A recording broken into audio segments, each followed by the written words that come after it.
Bien, entonces, a ver, grabación inicial. Bienvenidos a su clase de Ciencia e Ingeniería de los Materiales. Estoy grabando este video. Hoy es 5 de junio.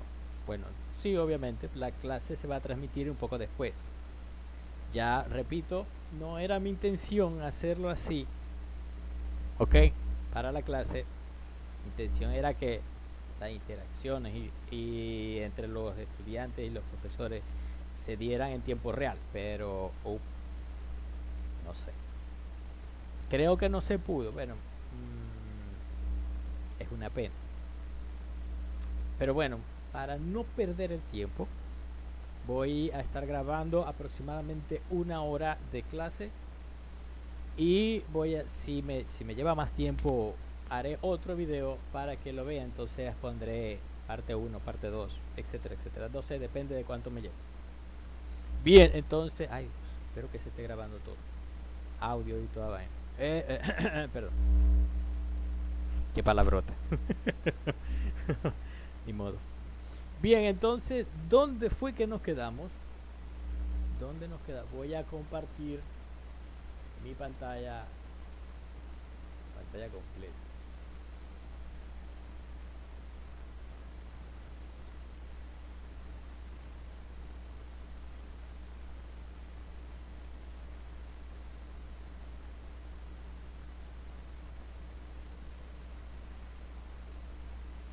Aquí seguramente se ve donde nos quedamos en la clase anterior y bueno, materiales amorfos y cristalinos. Ya nosotros habíamos quedado o dejado establecido que un sólido cristalino, los sólidos cristalinos son aquellos en los que los átomos, moléculas y iones están organizados de una forma periódica en tres dimensiones.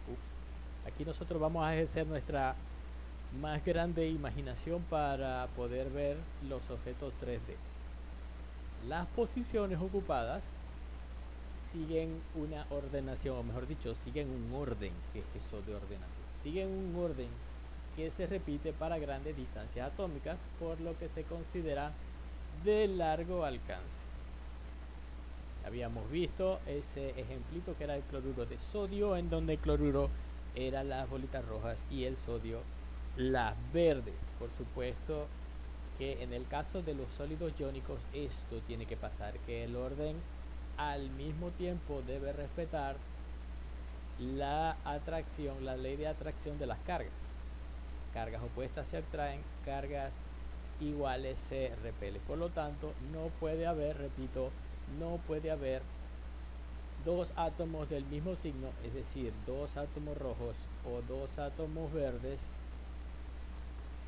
con enlaces en la misma celda, en el mismo material de la misma celda. Al lado del otro no puede haber uno del mismo signo porque se repele. Ok, tipos de cristal. Cristales iónicos. Vamos a proseguir aquí. Ejemplo, cloruro de potasio, cloruro de cesio, cloruro de zinc, cloruro de carbono. Bueno, cristales iónicos. Los cristales iónicos tienen dos características importantes. Están formados de especies cargadas, es decir, iones, aniones y cationes, y presentan una gran fuerza de cohesión entre sus partículas. Es decir, que son difíciles de romper, de partir, de dividir. Son duros. En los cristales iónicos, el empaquetamiento de los iones está determinado principalmente por dos factores. Primero, el tamaño relativo de los iones en el sólido iónico. Y segundo, la necesidad de equilibrio de cargas electrostáticas para mantener la neutralidad eléctrica de la estructura. Bueno, ahí dice cloruro de potasio en las imágenes es FCC, mientras también el cloruro de sodio es FCC. Ya vamos a ver más adelante qué significa ese FCC y una explicación se debe para los que no son FCC. La mayoría de los cristales iónicos tienen puntos de ebullición altos, lo cual refleja la gran fuerza de cohesión que mantiene junto a los iones. Su estabilidad depende en gran parte de su energía reticular, es decir, cuanto mayor sea esta energía, más estable será el compuesto. Los sólidos iónicos tienden a tener sus iones empaquetados tan densamente como sea posible para disminuir la energía global del sólido. Esto es válido para todo sólido y no solamente para los cristales iónicos. Okay. Pero sigamos leyendo. Los sólidos iónicos tienden a tener sus iones empaquetados tan densamente como sea posible para disminuir la energía global del sólido. Yo creo que eso ya está repetido en la diapo anterior. Esto se cumple cuando A. Las cargas de los iones son neutralizadas por los vecinos inmediatos. Es decir, que los vecinos de los cationes son aniones y viceversa, los de los aniones cationes. Y B. Los empaquetados tienden a ser lo más compactos posible, sin que la distancia entre dos iones sea menor que la suma de los respectivos radios iónicos. De manera que si consideramos los iones esféricos, serían tangentes los unos a los otros. Esto es importante a la hora de ver parte de la teoría que viene a continuación. ¿Okay? Los átomos se tocan. Un átomo iónico, en el caso como vemos aquí, es tangente a otro. Por ejemplo, como vemos en la figura de abajo, vemos que un centro de un átomo es tangente a 4 átomos diferentes a su alrededor. Pero imaginemos que si son iónicos sería estable. Ahora, si imaginamos que no son iónicos, sino más bien, qué sé yo, un cristal covalente, como ya veremos después, resulta que puede también ser estable la configuración de la callapa, como dicen por ahí, de la callapa, que todos le cayeron a uno que estaba en el medio, ¿cierto? Entonces, un átomo en el centro de un cristal puede estar rodeado de 4 átomos, bueno, un átomo central y 4 que lo rodean. Eso también sería estable siempre y cuando se toquen, es decir, haya contacto. Pero ¿qué pasa si no hay contacto? ¿Qué pasa si el átomo central es tan pequeño comparado con los átomos de la periferia? Quiero decir, supongamos que los átomos de la periferia son muy grandes y el átomo central es muy pequeño, de tal forma de que en realidad el espacio interatómico sea demasiado grande para este átomo. No hay contacto, ¿cierto? Entonces ahí estamos en presencia de una configuración unstable, es decir, es inestable, porque resulta que el átomo del medio es demasiado pequeño para entrar, vamos a decir así, bien, para que haya un buen contacto entre los 5 átomos de lo que estamos hablando. Bien, y en la imagen de la derecha vemos otro ejemplo de la parte del cloruro de sodio que ya habíamos visto antes y explicado. Pasando a otro orden de ideas, ¿qué son cristales covalentes? Ya vimos lo que eran cristales iónicos, ¿cierto? Iones. Ahora, ¿qué pasa con los cristales covalentes? Los átomos de los cristales covalentes se mantienen unidos en una red 3D, únicamente por enlaces covalentes. El grafito y el diamante son alótropos de carbono, es decir, los dos son carbono, pero el grafito tiene una forma, mientras que el diamante tiene otra forma, aunque sean compuestos de lo mismo, ¿cierto? El grafito, como vemos en la imagen, el grafito está compuesto de carbono, pero plano. Un plano, 2 planos, 3 planos, 4 planos. Es decir, la configuración del carbono es bastante usual, la del carbono, pero completamente plano. No hay ninguna interacción, o mejor dicho, aparte de la gravedad y del peso, ¿cierto? No hay en realidad algo que ligue químicamente un plano con otro. Solo es una atracción electroestática, ¿cierto? Mientras que en el diamante sí hay una configuración 3D para el carbono. Entonces esa sería la diferencia entre el grafito que básicamente es muy barato, y el diamante, que es muy caro. Y C, del grafito. El enlace covalente entre los átomos de carbono de una capa es extremadamente fuerte, pero de la capa. Sin embargo, las uniones entre las diferentes capas se realizan por fuerza de Van der Waals e interacciones entre los orbitales pi, y son mucho más débiles. Esta estructura laminar hace que el grafito sea un material marcadamente anisótropo. Es decir, ¿qué significa eso de anisótropo? Que tiene propiedades diferentes. ¿Okay? Tiene propiedades diferentes en diferentes puntos en donde se las tome. En donde se midan estas propiedades van a ser dependientes del lugar. Bien, el diamante, por otra parte, en el diamante cada átomo de carbono está rodeado por otros 4 átomos del mismo carbono, ¿cierto? Originando la estructura conocida como cúbica de diamante. Y ahí vemos en la imagen de arribita del diamante, que es lo que se conoce como estructura cúbica de diamante. Debido a sus enlaces covalentes fuertes en 3 dimensiones, el diamante presenta una dureza particular y un elevado punto de fusión.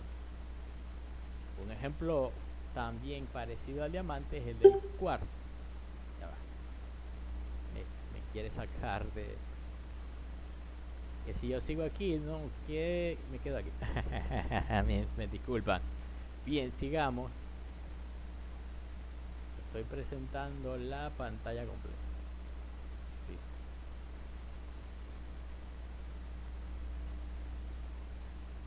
En el cuarzo o dióxido de silicio, la distribución de los átomos de silicio es semejante a la del carbono en el diamante, pero en el cuarzo hay un átomo de oxígeno entre cada par de átomos de silicio. Entonces, como todo no es homogéneo, sino que tengo una mezcla, silicio y oxígeno, el cuarzo no es tan duro como el diamante. Finalmente, el último, bueno, no el último, perdón, otro tipo de cristal es el cristal molecular. Falta el cristal metálico, ¿cierto? El cristal molecular es un cristal.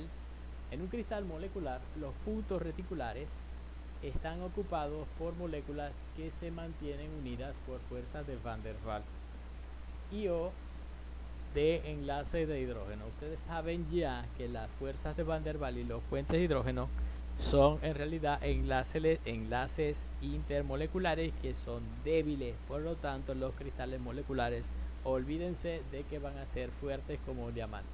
Nada, para nada. El dióxido de azufre, SO2 sólido, es un ejemplo de un cristal molecular, al igual que los cristales de yodo, fósforo y azufre metal. Bueno, perdón, disculpen, azufre no es metal. Azufre sólido elemental. Con excepción del hielo, ¿okay? Agua sólida, los cristales moleculares suelen empaquetarse tan juntos como su forma y tamaño lo permitan.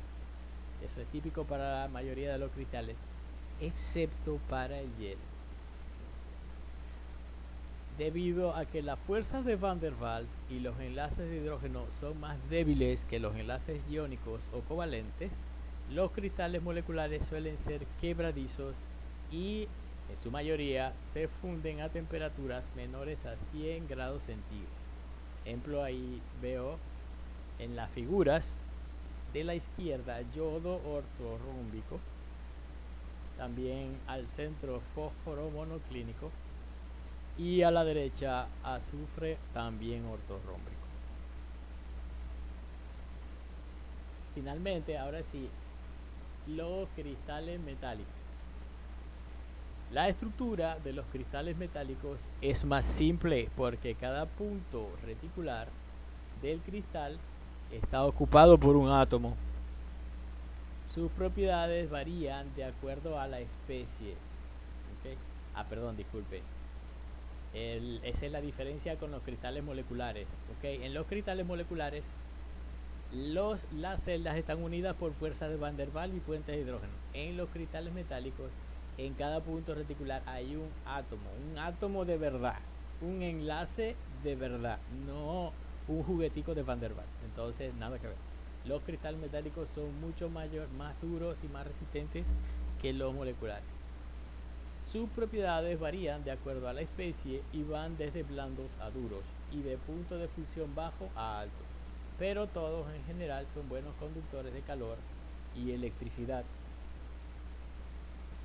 Ok, como ven en las figuras tenemos de izquierda a derecha hierro, cúbica centrada en el cuerpo, es la estructura, ¿verdad?, del cristal que está formado, que estamos viendo del hierro. Aluminio, cúbica centrada en las caras, y magnesio, hexagonal compacto. Ok, lo que decía allá abajo, después del nombre del material que estaba mostrando, es la forma en cómo cristaliza, que ya lo vamos a ver un poquito más adelante, en qué se clasifican y cuántos tipos hay. Ok, sistema cristalino. ¿Qué demonios es el sistema cristalino?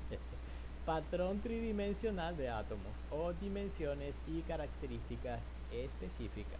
Entonces, el ordenamiento atómico en sólidos cristalinos se puede describir representando los átomos en la intersección de un enrejado de líneas de 3 dimensiones, denominada red espacial.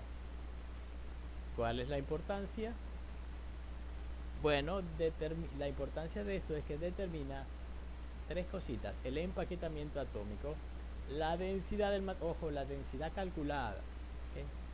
El empaquetamiento atómico es qué tan compacto es el material, es decir, qué tanta masa por unidad de volumen tenga. La densidad del material, ¿cierto? Ya ustedes saben que la densidad del material es muy importante, es una propiedad que dice la masa sobre volumen también. Y la deformabilidad de los materiales. La deformabilidad de los materiales tiene que ver con qué tan resistente o qué tan fuerte es el enlace de una celda con la otra, de un cristal a otro. Cada punto de la red espacial,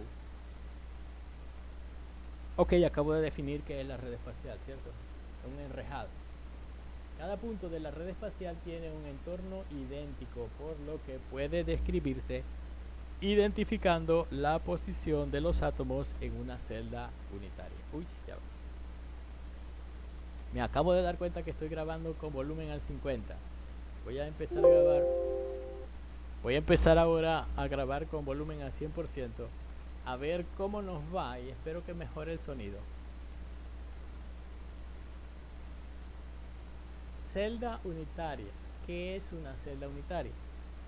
Es el menor grupo de átomos representativos de una determinada estructura cristalina,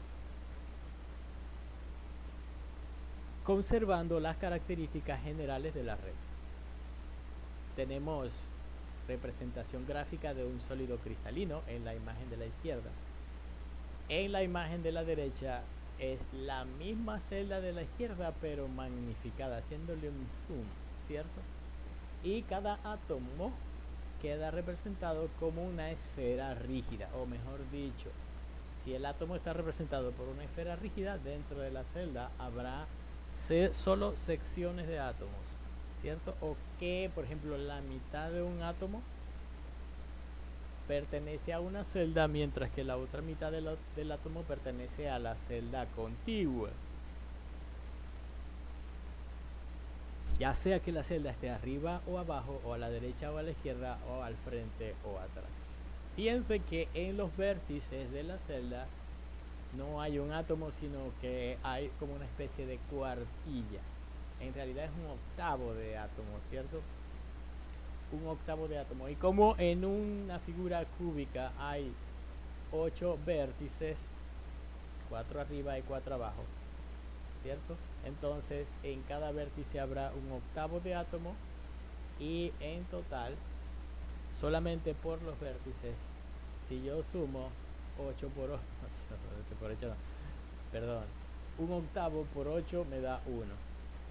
Multiplicar un octavo por 8 o sumar un octavo 8 veces te da el mismo resultado, que sería 1. Es decir, que solamente debido al octavito, a la pequeñita porción de átomo en el vértice, ya ahí tengo un átomo completo, ¿cierto? También puede representarse esto por el sistema de puntos, que como ven no es más que eso que está representado ahí en esa figura. El concepto de celda unitaria es usado para representar la simetría de una determinada estructura cristalina. El patrón repetitivo en la red cristalina a partir de una celda unitaria depende de los parámetros de la red. Bien, parámetros de red. ¿Qué son? ¿Y con qué se come eso? El parámetro de red son dos. Los parámetros de red son básicamente dos, que son, bueno, ni siquiera, vectores angulares y ángulos interaxiales, o longitudes axiales y ángulos interaxiales. ¿Cuántas longitudes axiales hay? Hay tres longitudes axiales. En el eje X, que es el ancho, en el eje Y, que es el largo, y en el eje Z, que es el alto o la altura. Por lo tanto, ahí tengo A, B y C, que son las longitudes axiales de un determinado sólido regular. En este caso, un cristal es un sólido, ¿cierto? Entonces, cada cristal tendrá en cada celda unitaria tres longitudes axiales. Y además tiene ángulos interaxiales, que son los ángulos con los cuales cada uno de los, vamos a decirlo así, cada uno de los planos que veo del cristal se presenta, interacciona uno con otro.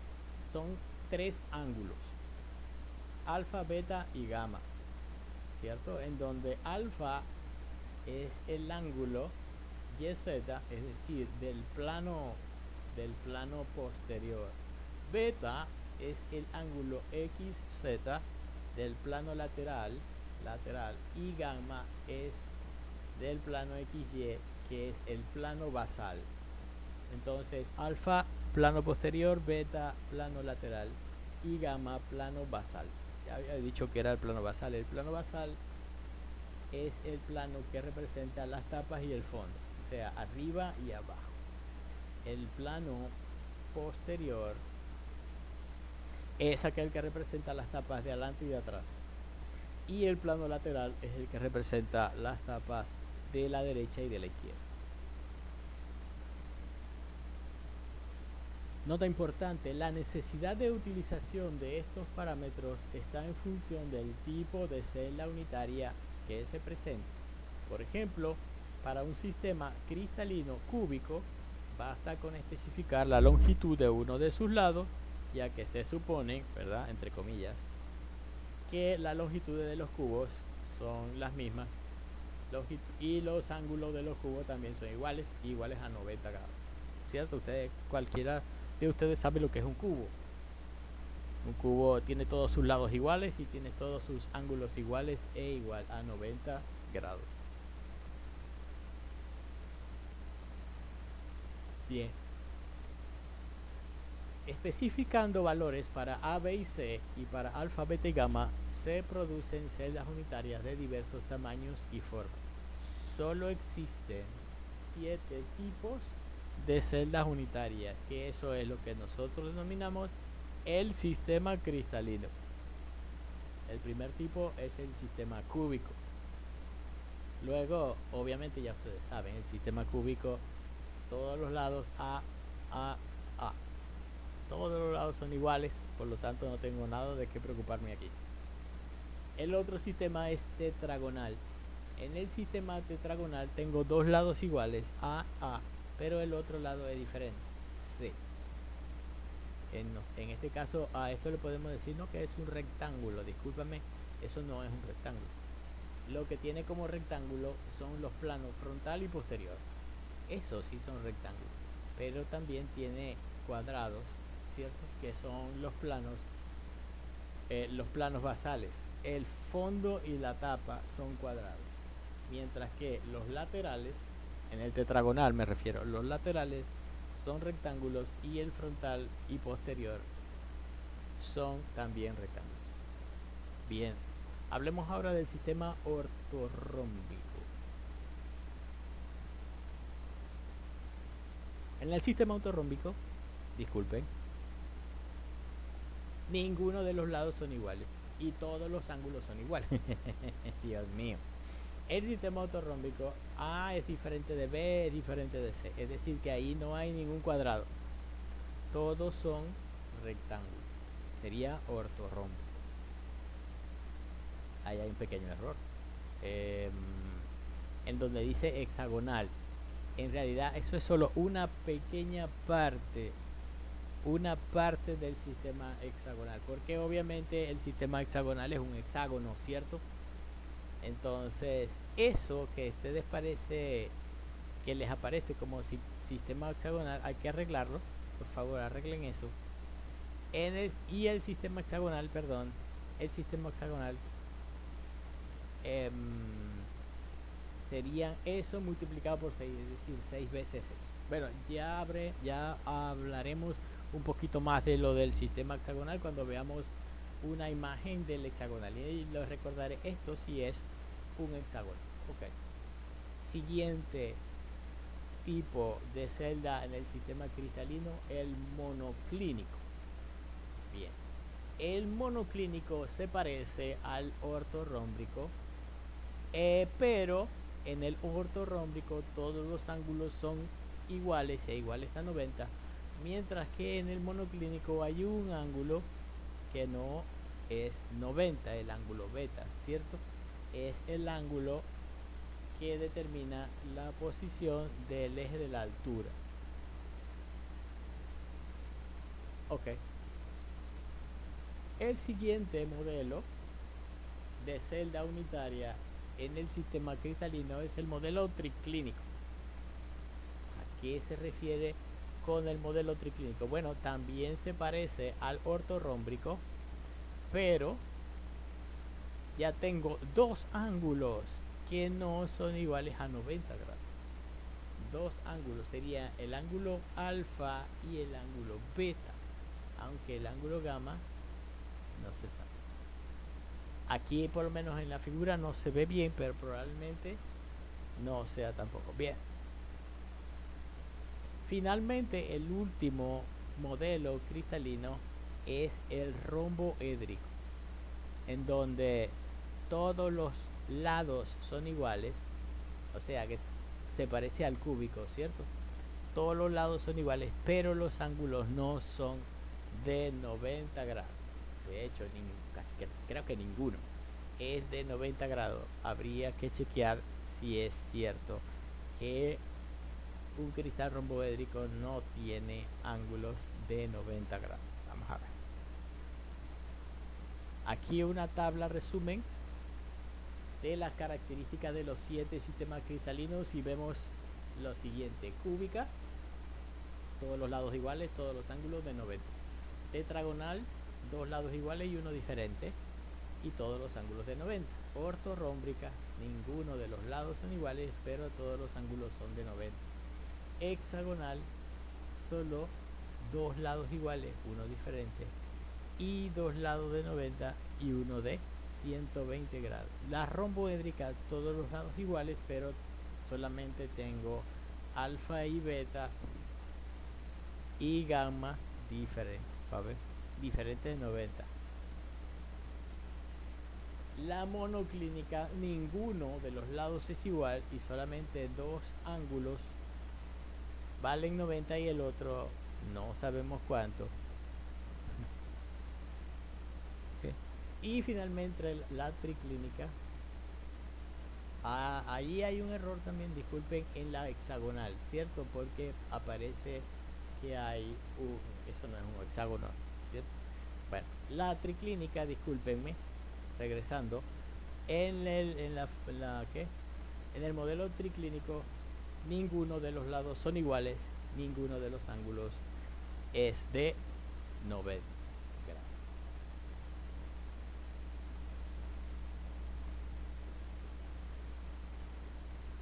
Ok, redes de Bravais. Antes de pasar a las redes de Bravais,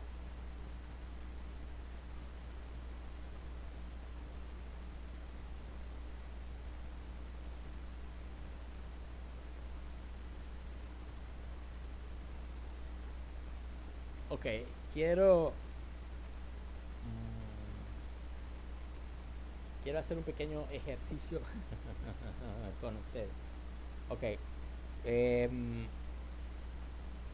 esto va a llevar a un ejemplo que lleva nota. Así que Diego y Euricel, quiero que hagan lo siguiente. Quiero que escojan un elemento de la tabla periódica.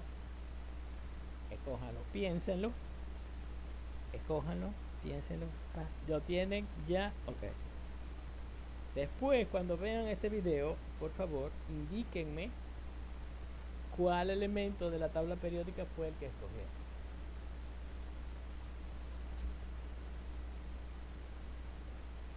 Voy a mostrar entonces ahora de nuevo la pantalla.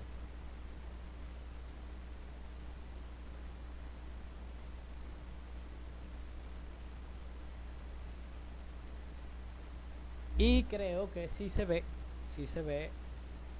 el, el cuadro que es simplemente un paint que lo tengo en blanco, ¿cierto? A ver, sí. Este paint está en blanco. Bien, vamos a ver una cosa. Imaginemos que construimos un cristal, ¿cierto? El cristal de la forma más común es el cristal cúbico.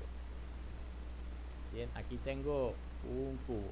No lo voy a poner en negro, sino que lo voy a poner en otro color menos con pico. Entonces, casualidad que Paint tiene una forma de... Ah, bien. Paint tiene una forma de mostrar el cubo. Resulta que lo puedo girar de esta forma y lo puedo girar así. Bien. A ver, sí. Ok, entonces, como ya ustedes saben, las redes cristalinas son simplemente esta clase de cosas. Imaginemos que estoy haciendo una red cristalina. Bien, seleccioné un cubo, pero pude haber seleccionado otro objeto, por ejemplo, un ortorrombo. ¿Cómo sería eso? A ver, vamos a ver. Aquí en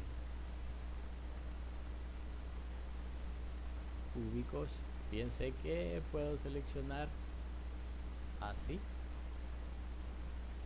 y así o así.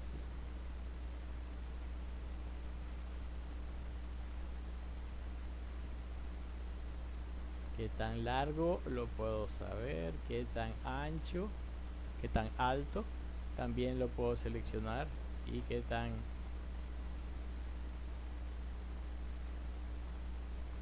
Bien, en fin, yo puedo escoger alguna red, ¿cierto? Cualquiera de las redes que ya nosotros sabemos que existe. Cúbicas, ortorrómbicas, monoclínicas, triclínicas, etcétera. También puedo de esta forma, para ver, bonito. ¿De qué era ese? Ese era, ya te voy a decir, triclínico. Triclínico, romboédrico. ¿Qué tal? Un romboédrico. Bien, no me voy a poner a complicar mucho la cosa. Cúbico, ¿cierto? A ver. Imaginemos que en cada uno de los vértices de esa red cristalina hay un átomo de un determinado material. Bueno, vamos a dibujar el átomo y lo voy a dibujar como una esfera. Por supuesto que no del mismo color. Imaginemos que la esfera moradita. Bien, lo de menos. Entonces, ajá. Fíjense qué bueno, qué bonito. ¿Qué pasa?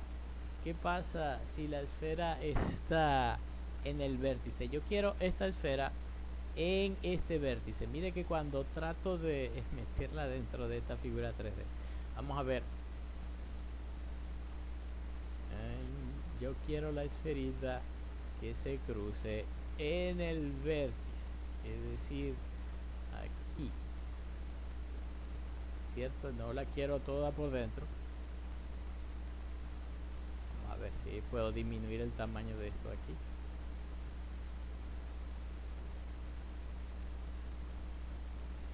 Todo dentro del cubo no, sino en el mero vértice. Ahí estoy.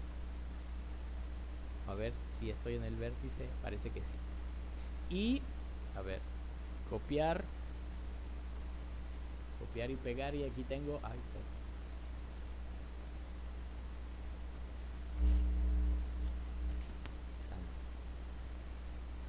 Copiar. Pegar.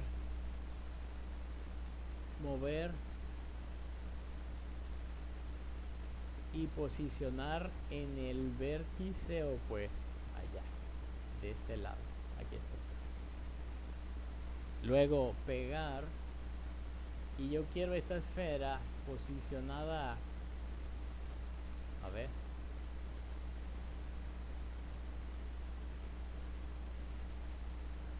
En esa esquinita de allí. A ver. No.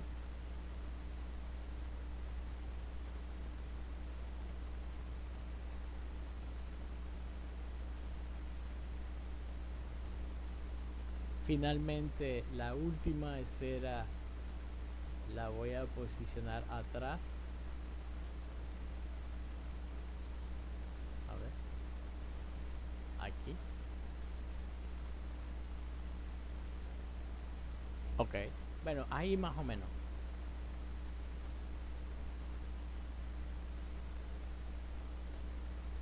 Obviamente que también pudiera... A ver. Sí, ahí más o menos. Para ver. Esta no quedó tan bien. Debería adelantarlo para acá. Listo. Entonces tengo mi modelo 3D de mi sistema cristalino cúbico, ¿cierto? Entonces ahí veo que si un átomo está en el vértice, no todo el átomo está dentro del cubo. Solamente una parte del átomo está dentro del cubo, ¿cierto? El cachito, el vértice, el octavo, ¿cierto? ¿Por qué un octavo? Bueno, empiecen a eliminar. Si yo tengo una esfera y la corto por la mitad, sería un medio, ¿cierto? O sea que la mitad de la esfera no está dentro de la caja. Luego esa mitad la corto por la mitad, quedaría un cuarto, y este cuarto lo corto por la mitad, quedaría un octavo, que es a lo que al fin y al cabo parece que qué es lo que queda dentro de la celda unitaria. La celda unitaria es lo amarillo, ¿cierto? Y mis átomos son los moraditos. Si yo repito esto n cantidad de veces, pero no n cantidad de veces, perdón, solamente una vez por cada vértice. Como tengo 8 vértices, tengo 8 átomos, pero en cada átomo solo tengo un octavo de él entrando dentro de la caja. Por lo tanto, tengo 8 átomos. ¿Y qué pasaría si yo coloco otro átomo aquí,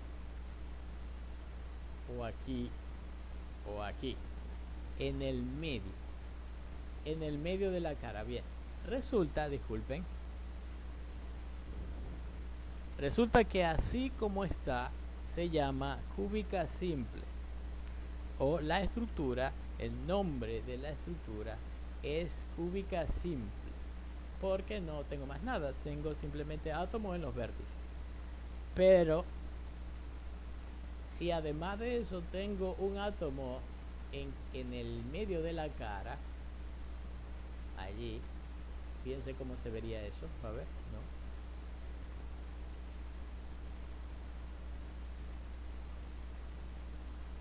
Allí, si hubiera un átomo en el medio de la cara, se llamaría ya no cúbica simple, ¿no?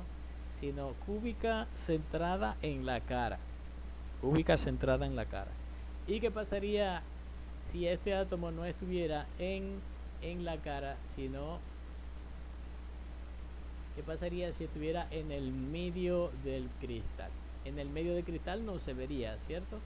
Sería como una especie de cosa invisible. Yo sé que está dentro del cristal, pero no lo veo. A ver, aquí.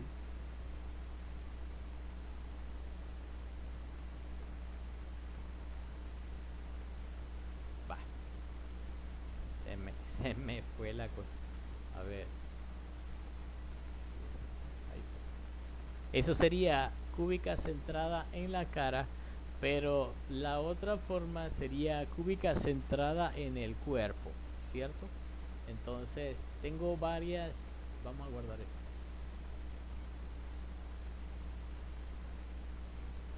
Ok, entonces tengo por los momentos cúbicas 3. 3. Cúbica simple, cúbica centrada en la cara y cúbica centrada en el cuerpo. Ok, está bien, entonces vamos a ver. Voy a dejar de. No, chicos. Me disculpan por el desorden. Ok. Redes de Bravais. ¿Cuál es lo que... eso estoy proyectando. Okay. ¿Qué son las redes de Bravais? Dice, algunos de los 7 sistemas cristalinos presentan variaciones de la celda unidad básica, al poseer puntos en el interior y en las caras, tal como lo predijo el señor Bravais. Auguste Bravais, 1811-1863, fue el cristalógrafo francés que estableció los posibles ordenamientos y demostró que con 14 celdas de unidad o 14 celdas unitarias pueden describirse todas las redes cristalinas posibles, conocido como redes de Bravais. Su construcción se realiza apilando paralelamente una sucesión infinita de modelos planos idénticos, de manera que la distancia entre ellos sea siempre igual. Es decir, es una familia de planos, mientras que en el plano se deducían 5 tipos de redes. En el espacio tridimensional se conocen hasta 14 distribuciones que son periódicas. Aquí están las celdas de Bravais.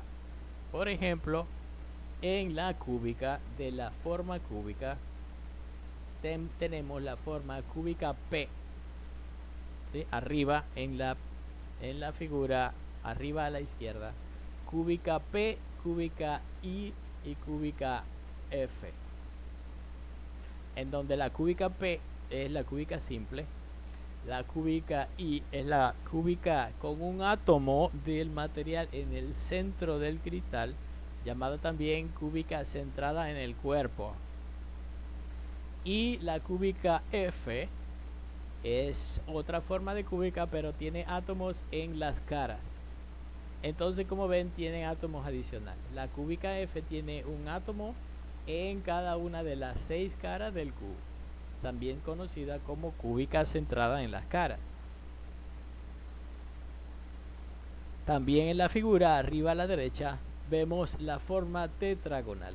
Como ustedes saben, la forma tetragonal se parece mucho al cúbico, solamente que tiene un lado más largo, el lado C. Bueno, resulta que la forma cúbica tetragonal solamente tiene 2 formas estables: la tetragonal simple o tetragonal forma P, y la tetragonal centrada en el cuerpo, que es la tetragonal EI, perdón, tetragonal I, iba a decir L porque parece una L, pero es I, tetragonal I, de centrada en el cuerpo. Luego vemos que la forma ortorrómbica tiene 4 formas que son posibles y que son estables. Tengo la ortorrómbica P con átomos en los vértices, la ortorrómbica I con un átomo en el centro, además de los vértices, claro. La ortorrómbica F, que es la que es centrada en las caras, tiene un átomo en cada una de las caras. Y también la ortorrómbica C. La ortorrómbica C solamente tiene átomos en las caras cuando las caras tienen una distancia mínima, es decir, en la cara más estable. Me refiero a la cara más estable, a la cara que tenga menor área, ¿cierto? Y normalmente es el área del cuadrado, no el área del rectángulo. Entonces esa sería otra forma, que sería la ortorrómbica C. También en la parte de la figura a la derecha por el medio tenemos que la romboédrica solamente tiene una forma estable, que es la romboédrica P, romboédrica simple. En la parte inferior de la figura vemos que, ay Dios, la hexagonal, eso no es un hexágono. Después vamos a ver cómo es verdaderamente un hexágono. Hay un error en todas estas diapositivas. Solamente tiene la forma hexagonal P. La monoclínica tiene dos formas. La monoclínica P, que es la monoclínica simple, y la monoclínica C, que es la monoclínica centrada en las caras, pero no en todas las caras. Solamente tiene átomos en las caras donde tenga el área superficial más baja, que es normalmente en las caras cuadradas. Finalmente, también la triclínica solamente tiene una forma estable, que es la triclínica simple, triclínica forma P. Ahí vemos que son 3, 5, 9, 10, 14. O sea, ahí están las 14 celdas unitarias de Bravais. Definiciones importantes. Se considerarán los átomos de la estructura como esferas rígidas. Bueno, ya nosotros vimos que cuando construimos el modelo en Paint, puse los átomos de tal forma de que parecieran o se vieran como esferas. Estas definiciones serán aplicadas cuando se estudien las diversas estructuras cristalinas. Número de átomos por celda unitaria. Son los puntos de red que se corresponden a la celda unitaria, pudiendo ser compartidos por más de una celda unitaria. Ok, es una ecuación, sí. ¿Cómo yo calculo el número de átomos por celda unitaria? Número de átomos totales es igual al número de átomos en el interior, si es que tiene alguno. Si un átomo está en el interior de la celda unitaria, se le suma 1.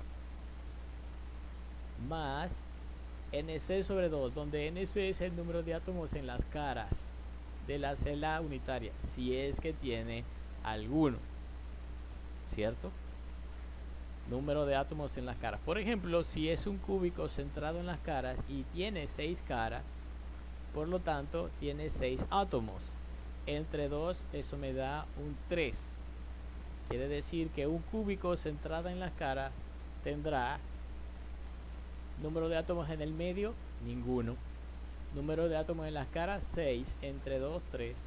Más número de átomos en los vértices, entre 8. Bien. El número de átomos en los vértices es obviamente 8. Para un cubo, para cualquier figura, excepto la hexagonal, el número de átomos en los vértices es igual a 8. ¿Cierto? Entonces, si hacemos este pequeño cálculo para un cúbico simple, ¿okay? Para un cúbico simple, el número total de átomos es igual a el número que tiene adentro, en el interior de la celda, ninguno, no tiene. Más el número que tiene en las caras, no tiene en las caras, ninguno, 0. Más el número en los vértices sobre 8. Tiene 8 vértices, dividido entre 8, tiene 1. Entonces, para un cúbico simple, el número total de átomos por celda es igual a 1. Ahora, para un cúbico centrado en las caras, hacemos ese cálculo también. Perdón, ahí dice BCC, o sea, disculpen. En la parte de abajo tenemos el cálculo hecho por nosotros, donde C sub S, CS significa cubic simple, o lo que es lo mismo en español, cúbico simple. Ya eso supuestamente lo hubieran, cualquiera lo hubiera presupuesto, ¿verdad? Inferido de lo que dice aquí, cúbico simple o cubic simple, en donde ya hicimos el cálculo. Tengo un átomo por celda unitaria si es cúbico simple. ¿Qué es BCC? Bueno, BCC es en inglés Body Centered Cubic, o lo que es lo mismo, cúbico centrado en el cuerpo. Cúbico centrado en el cuerpo. Body o body en inglés significa cuerpo. Center, centrado. Cubic, cúbico. Cúbico centrado en el cuerpo. Ok, hagamos el cálculo. El número total de átomos es igual a número de átomos en el medio, en el centro igual a 1, más número de átomos en las caras, no tiene. El cúbico centrado en el cuerpo no tiene átomos en las caras, entonces NC es igual a 0 y número de átomos en los vértices es igual a 8, entre 8 igual a 1. Por lo tanto, el número total de átomos en un BCC es igual a 2 átomos por celda unitaria. Ahora se hace el cálculo para FCC, en donde ¿qué diablos es FCC? FCC es Face Center Cubic. En inglés, face es caras y center es centrado y cubic es cúbico. Por lo tanto, FCC, Face Center Cubic, es igual a cúbico centrado en las caras. Haciendo el cálculo, como ya sabemos, el número total de átomos en la celda es igual a ¿qué? Al número de átomos en el centro no tiene 0. El NI para el FCC es igual a 0. Más el número de átomos en las caras, ese sí tiene 6. Dividido entre 2, ahí van 3 átomos. Más el número de átomos en los vértices son 8, dividido entre 8, eso da 1. Por lo tanto, el número total sería 3 más 1 igual a 4. Para un FCC, el número total de átomos en la celda unitaria es igual a 4.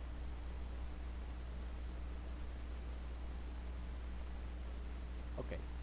Definiciones importantes. Se consideran los átomos de la estructura como esferas. Esa ya la puse. Se estudia en diversas estructuras. Direcciones compactas. Ok. Direcciones. Interesante. Direcciones compactas. Son las direcciones en la celda unitaria a lo largo de las cuales los átomos están en contacto continuo. En estructuras simples, particularmente aquellas con un solo punto de red, se utilizan para calcular las relaciones entre el tamaño aparente del átomo y el tamaño de la celda unitaria. Bien, vamos a parar un momento aquí. Ya van a ser las 9. Entonces, a ver, voy a parar de presentar. Stop presenting. Por supuesto que voy a grabar el video que va a continuación de esto, porque tenemos que hacer algunos cálculos de eso, sobre todo de los parámetros de celda unitaria. Entonces, voy a parar aquí, pero continúo en el próximo video. Ok, ya va siendo. Bien, nos vemos dentro de un ratito. Chao.